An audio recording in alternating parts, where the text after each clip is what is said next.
For me, there's nothing like waste. Waste is just an illusion in the mind of the uncreative. I'm telling you, there is a lot of money you could make from waste. That is a reason. That is a fact that we cannot eradicate. So why not make money and also make a change?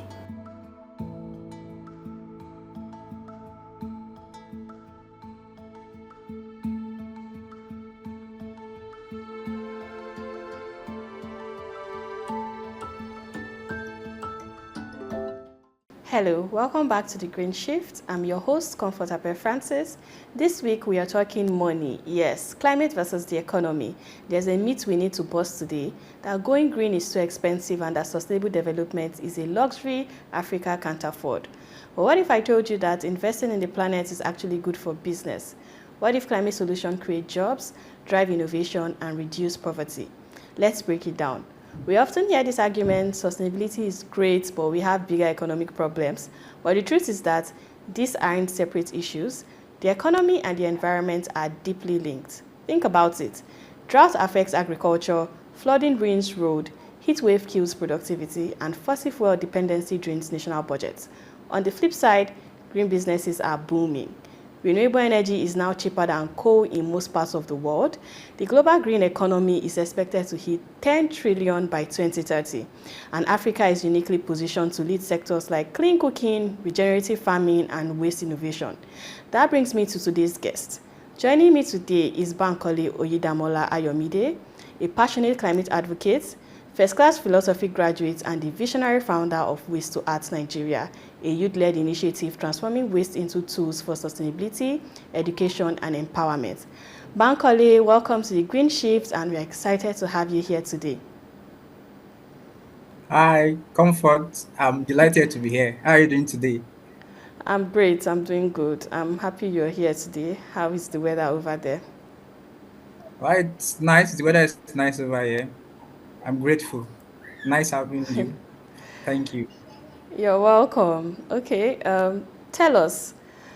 Tell us about Waste to Arts Nigeria. What inspired you to turn waste into arts and educational tools? Thank you very much, Comfort. That question, what inspired me to turn waste into educational tool, or what inspired me to, um, drive the initiative called Waste to Have Nigeria? It's quite simple, seeing a lot of waste around, especially in Ekiti, my state. One thing that you know that made me to form the initiative Waste to Art was quite simple. And like I said, seeing waste all around, I felt, wait, it was like in a window, a new window, was opened onto me that this is suicide. We are committing suicide and we do not know. What do I mean by suicide? So I noted that, we have waste all around, and, you know, this waste leads to a lot of health implications. And as a result, I see many people dying as a result of health implications from waste and little things that we can tackle. So I felt that I could do something, to change this. So I decided to do something very simple. I decided to go to these gutters, to go to these dirty markets, to go to um, this landfill to collect wastes and turn them into valuables. And I felt, oh, this little waste I'm collecting from this, a pool of waste. Why can't I replicate myself? Why can't I um, go to school and try to raise eco-conscious generation? Why can't I go to school and try to raise young minds, people who I love to call intellectual scavengers, to rethink waste? Because for me, there's nothing like waste. Waste is just an illusion in the mind of the uncreative. So that was the beginning of Waste to Heart. So I started going to school. I started relating with young minds because I believe that innate in young minds, is a pool of creativity. So we started relating together, and we started converting what people consider as waste into valuable artworks, valuable materials that are sellable. So that was the beginning of Waste to Heart, to make a change, to solve the problem of environmental pollution that spur up from poor waste management, and to tackle the issue of climate change. Thank you. Thank you very much, Bankode. Like, it's really inspiring to see that you could, observe your environment and you could see that this waste around, we're leading to health complications and all that. Many people don't really link waste to health, but it's a very, open thing that is out there that we all can see, but probably we've decided not to see. And I'm grateful that, you decided to do something about it. Moving forward to my next question, many people think sustainability doesn't pay. Has your journey challenged that belief? Yeah. Yes. That we need to I need to throw the question back to say what is the meaning of pay. We need to understand the definition of pay. Is it money? Because money is not everything, first of all. I'm not saying that there is no money from this. Sincerely, it pays when it comes to money. But I want us to bracket money. Because even in economics, money, is not the paper. Of course, we have different means of exchange. We have the trade by barter and the likes.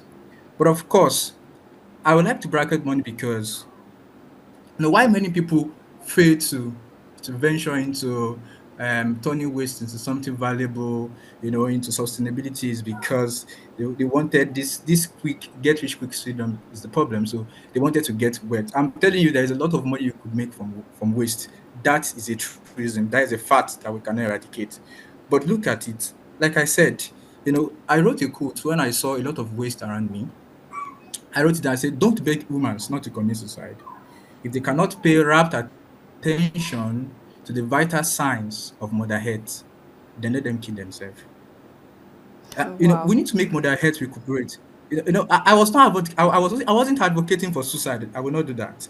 But I discovered that the moment we close our eyes to the problem of climate change, the moment we close our eyes to the problem that occurs from poor waste management, then we are killing ourselves. We are committing suicide. So first of all, the payment is to make impact. The payment is to save ourselves from killing ourselves. There is no planet B. This is the planet that we have. This is our holy house. If we set this our house on fire, if we close our eyes to the vital signs of Mother Earth, and we are running after money, then there is a great problem. So why not make money and also make a change? So that is his drive. So the payment, first of all, is the impact that we are making. Is that little child in that school that we are saving from death as a result of poor waste management? It's that little child that we are trying to imbibe into them the spirit of creativity and innovation.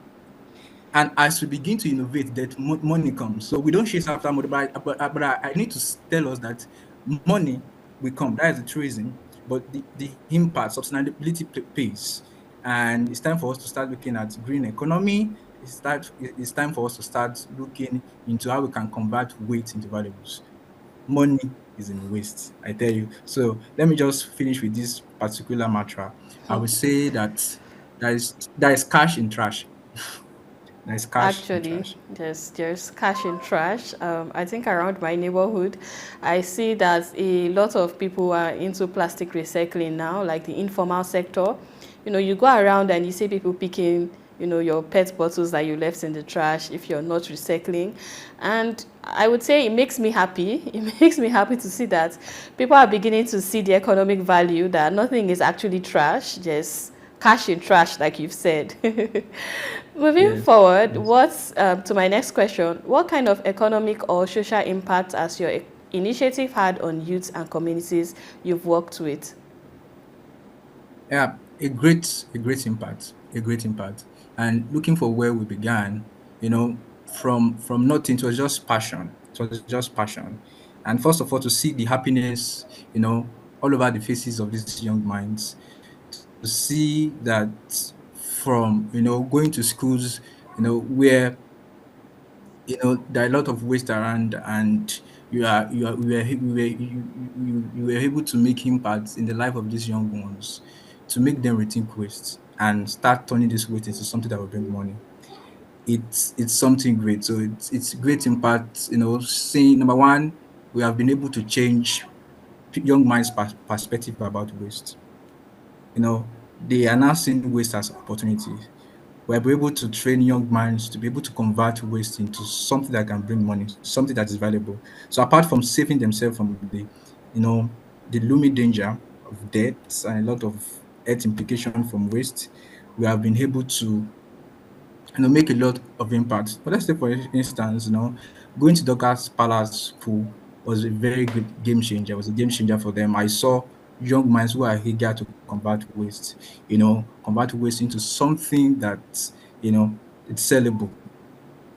So number one, we have been able to change their perspective about how they view waste. So waste now to them is a bundle of opportunity, is a bundle of opportunities, and now it's waste is not longer a waste, for us, because we believe waste is not a waste, it's just an illusion in the mind of the young creative. So we've been able to change the mind of young minds to rethink waste. Number two, we've been able to bring into the school curriculum. It's not enough to study mathematics, it's not enough to study English language. We're able to bring into the curriculum sustainability. So another impact also was when we went to a Remidale market, where we were able to relate with market women, and we changed their orientation on how to view waste. Apart from making the environment clean, we changed their orientation on how waste can become a source of income. So it's a great impact, and we are just starting. There is a lot of opportunities ahead. So it's just interesting to be able to change our attention. It's interesting to be able to change our mentality. So I believe that if we want to change the world, it starts with changing people's mentality. So if we are able to create young men's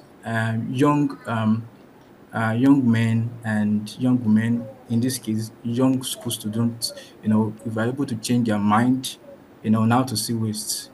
So what we are doing simply is to empower them on how to create wealth and how to save, to make the environment clean, and how to make money from it. So it's a great lot of impact, and it's like a chain, educational chain impact, social impact, and economic impact. Thank you. Thank you very much, Bankole. Getting them to see the value in trash, that trash is not just trash. You can make a living from there, and you can also impact your environment, and be a change maker is something that we encourage, and it's lovely to see that it's something that you've already started doing, and I'm so glad we have people like you doing works like this. Moving forward to my next Thank you. questions, I would like to ask, were there any challenges in getting people to see the value in recycled or upcycled products that you've worked on?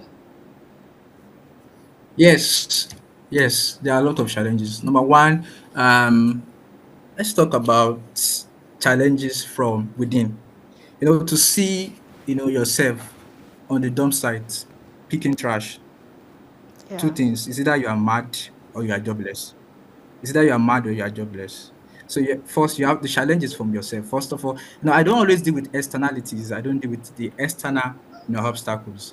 If there is no enemy within, the enemy without is very, very powerless. So it's an African proverb. So the first thing is to first, conquer that challenge of the problem of the other mind. How will the other mind perceive him? Seeing a graduate on the dump site picking trash, is he mad? Is he jobless? But that was the first challenge, the challenge to set out. And secondly, financial challenges. That is a great challenge. But of course, through passion, we'll be able to, change the tide, because, I finance should be something that is the last. It should not be at the apogee of whatever we are doing. Passion first, the idea, sorry, at the apogee, passion, then your team.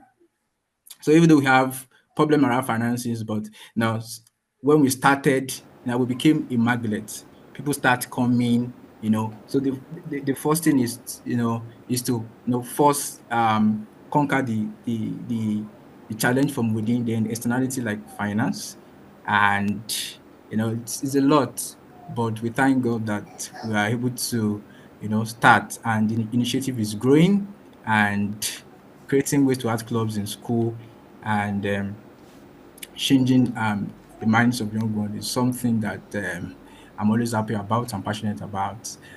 So There are a lot of challenges, but let me just stop at that. I think first of all, internal challenge, and secondly, what is external. Okay. Definitely, there are stereotypes about people picking ways, thinking that they are jobless, and maybe they are mad people. Like those stereotypes have been there from time. But I like what people like you in the industry have been doing, trying to change narratives like that. That see, just because you see someone in the dump site picking trash or waste doesn't mean that this person is mad. These people are actually making money from from this waste that they are collecting and all that. And I would say I was one of those people that would have had those that stereotype before. That was long time before, when I was still a bit younger, before getting into the sustainability space. When you see people picking trash, you'd be like, "Ah, who are these ones now? Like, they don't have work. What are they doing in our trash, just scattering everywhere?" But now, with a better understanding about what they are doing, I'm like, I'm actually very happy when I see them. Sometimes I even collect my pet bottles and keep in a corner, expecting them to come so I could give it to them that, okay, take. And most times for recycling, if I don't recycle with the recycling company I'm recycling with, I keep it for them to pick it up. And I'm very happy to see that narratives like this are changing. And definitely, there are always going to be financial struggles and all that, but we are glad that the passion you have is actually changing the tides. This moves me forward to the next question I have. What advice would you give to young creatives or entrepreneurs who just wants to start something green but feel limited by funding or support? What advice do you have for them? Just start. Just start. That is just my advice. You know, the problem is not finance. And that is what people, consider as the problem. That is not the problem. The problem is you. The problem is you yourself, your passion. Are you passionate about what you do? And as some people started with the ideology, this profit ideology, I want to make money out of this. It's money will always come. But when you make yourself a magnet, when you start telling your story, when you number one, you are able to defeat yourself. You are able to tell yourself, no matter the stereotype, no matter what people are saying, I'm going to start anyway. So just start, be passionate, be consistent, do what you love to do, and tell your story. The ability to tell your story in the right way is one thing that will bring the finance. So let me tell you how finance work. Just be a magnet, and the whole world is going to cooperate to make you succeed. Money will start coming, collaborators will start coming, partners will start coming, sponsors will start reaching out to you. So the problem is you. The problem is not the money. Just start, be persistent, be passionate, and keep telling your story. Thank you. Thank you very much, Bankole. I hope that the young people that are listening to this actually key into this great advice that you have given them, and work on it the same way. If you could change one government policy to support initiatives like yours, what would it be? Hmm. That will be incorporating sustainability into education. You see, education is it's education is not what it ought to be. Now, people will say education is a scam. I will not say that education is a scam, but education is becoming a scam. Now, imagine, look at it. Let me just say this way: the greatest thing that a man can do is to save the world, is to become a superhero, is to is to become a, a green change maker. What did I mean? What am I trying to say by implying this? I'm saying that, look at the question of climate change is a issue that we need to incorporate into our education and into our whole life. Now, I do tell myself that we are in a world of stuff. We want to get things. You want to buy this. When you collect your salary, you want to get this. And where are we throwing all these stuffs? Throwing back to the head. And there are a lot of complications. Like I say, I like to tell my daughter, I say, we are committing suicide, we are killing ourselves. So I think instead of teaching students mathematics, instead of teaching students English language, instead of teaching them social studies, why can't we incorporate sustainability and creativity into education? Why can't we train young minds to become eco champions? intellectual scavengers, I love to call them. People who will not only build a future and who will not only build, let me say, if the furniture and destroy the house. If you have a lot of mathematics in your head, if you have a lot of English language in your head, and when flood comes, is not going to respect the English language you are speaking. When there is global warming and when there is all these earthquake, tornadoes, when there is volcano eruption, it will not respect 2 plus 2 and 2 minus 2. So I think one thing we should be able to do is to incorporate sustainability, creativity, and innovation into academics. So, and that is what we are fighting for.